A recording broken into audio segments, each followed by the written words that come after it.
everyone, Reese from RJC Models here, and I'm coming back at you with another video.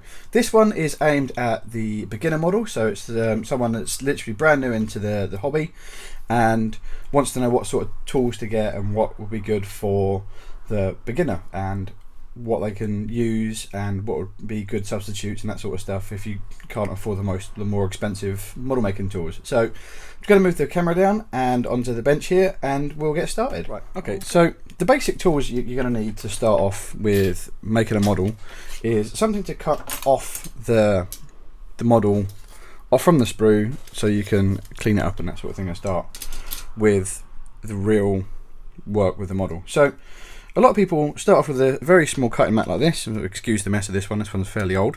So yeah, it's just a cheapy cutting mat. I think you can get these for about £5 from any craft shop, or I think over here in the UK we've got a shop called The Works, which is like a little bookshop, and it's got some hobby bits into it as well.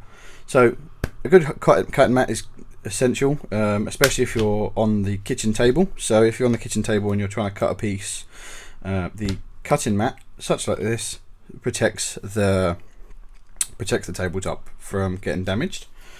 So a lot of people ask about what knives and that sort of thing to go with, and what cutting instruments to use and that sort of thing. So I mean, I tend to use a Swan Morton blade, which is fairly similar to this one. Well, it is this one I'm using. So this is a Swan Morton. This is what I use most of the time. Interchangeable blades, so the blade just pops off the end there and you can put a new one on. Or if you're looking for something a bit cheaper, or you can't really afford, because these are quite expensive, these Swan Morton blades. But if you're looking for something a bit cheaper, these sort of blades you can buy, especially these ones, you can buy a lot of these for over here for about £1. You get 5 for about £1 in the pound shop, or any hardware shop.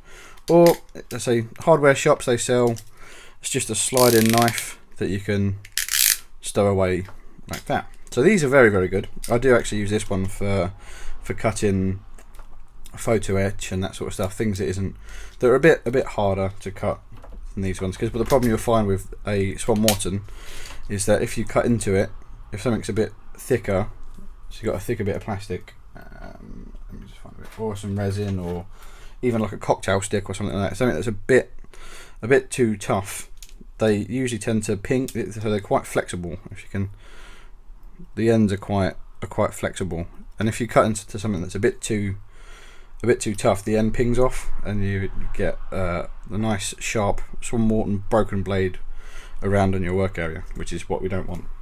So yeah, this sort of thing is what I use for tougher jobs, photo etch, that sort of thing.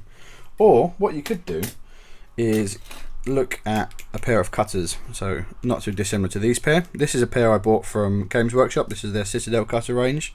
These are very, very good, very sharp.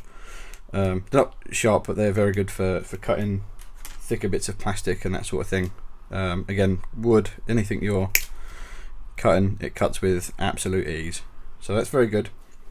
These are very good. So the best thing to do is, what I normally do with the cutters is I'll cut the part off the sprue with something like this, if it's a big part, and then I'll go in and clean up with the knives and that sort of thing as well. So yeah, a good set of cutters. I mean, these aren't, you don't necessarily need to buy something like this. You can buy, I haven't actually got any anymore, I think I threw my ones away, but you can buy a pair of side cutters which are just as good. Again, any hardware shop, pound shop, anywhere like that will sell a pair of side cutters, so they're very good.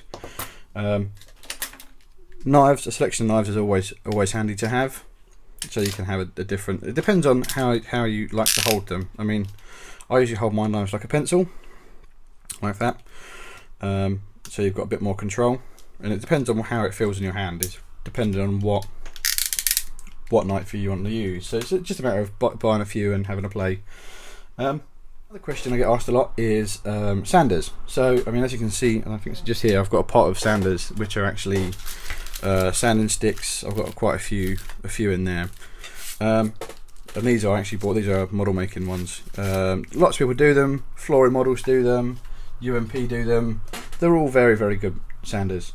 But what I started out with actually was something fairly similar to this, which is a lady's nail file. On here you've got different, or an emery board, whatever you want to call them. So this is, you can get lots of these for £1 or very, very cheaply from hardware shops, chemists, places like that, drugstores over in the US.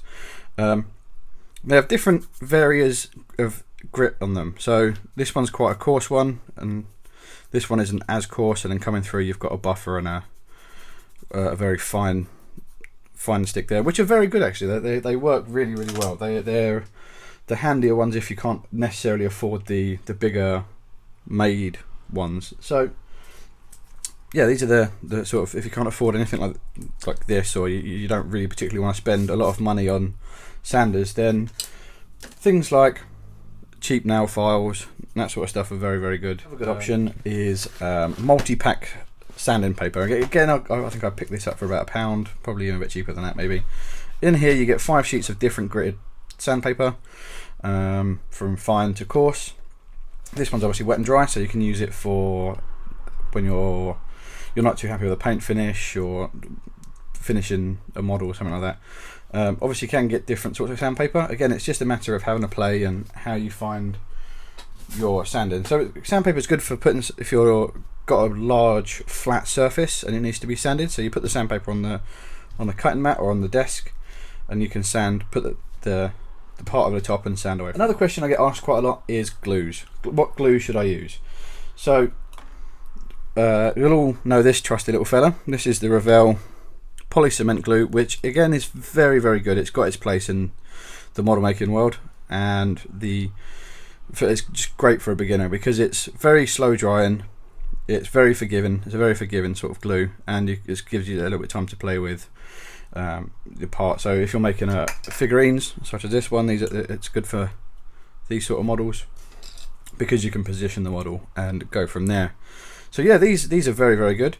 Again, I'd highly recommend for a beginner. So when you buy beginner sets, you can get things such as like poly cements and this sort of stuff. Again, it has its place, but I don't tend to use them.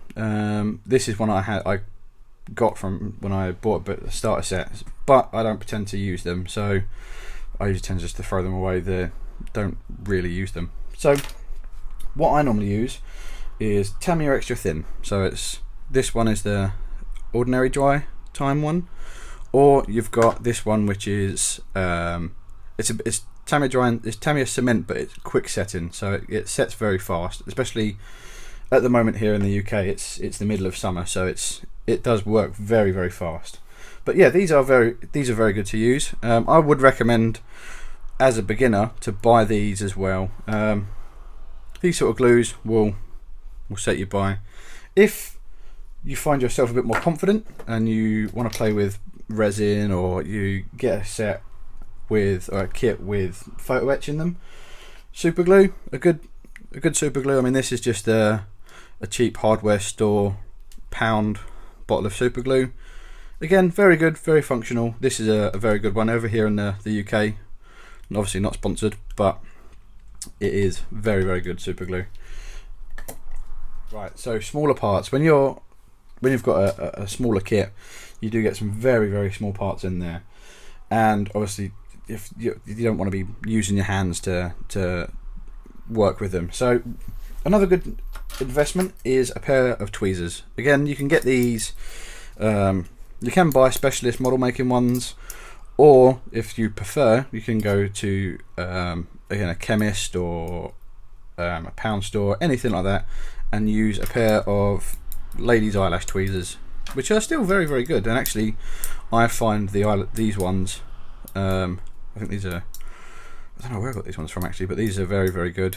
But the ladies eyelash ones are very good because they're very strong and they're hardware. And again, this is a pair I've been using for a while. These are quite a flexible pair of tweezers, so that again, they're good for if you're handling small parts.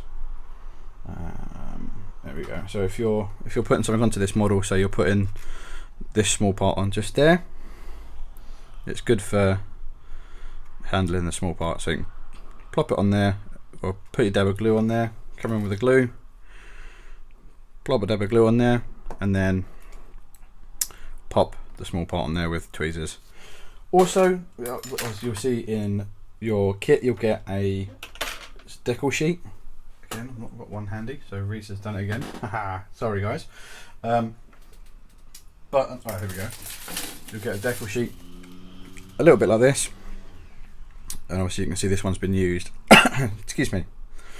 This one's been used. So the best way to do this as a beginner is just a small bowl of water or a saucer of water, and a good investment of these. These are spring clamps. So as you can see,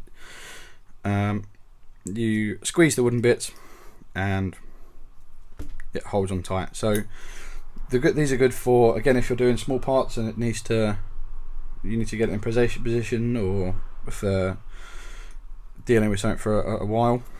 Or, as I say, if you're doing decals, you can cut out a piece you need. So say for example we want this little corner here, you can cut the little corner out, something a bit like this. Oops. Cut the corner out, pop it into the tweezers like this, or the clamp, a little bit like that, and then you can plop it into the water. So again, these are a very, very good a good purchase. Again, I think you can buy them on the internet, or I think a decent hobby shop will sell them. I'm not sure about hardware stores. You can have a look, but they are very, very good, very useful tools. So that's about it really, guys. I mean, I'll do another video for you guys for what paints I use, what I'd suggest as a beginner. So yeah, those are the tools that you can use as a beginner just to get you started into model making. Once you feel a bit more confident and with your tools and that sort of stuff, you can start experimenting with different sanders and knives and that sort of thing. So yeah, that is your beginner's guide for tools. So thank you guys for watching. Stay tuned and I'll do some more videos for paints and things that you can use as a beginner. Okay, thank you guys. I'll see you next time. Bye.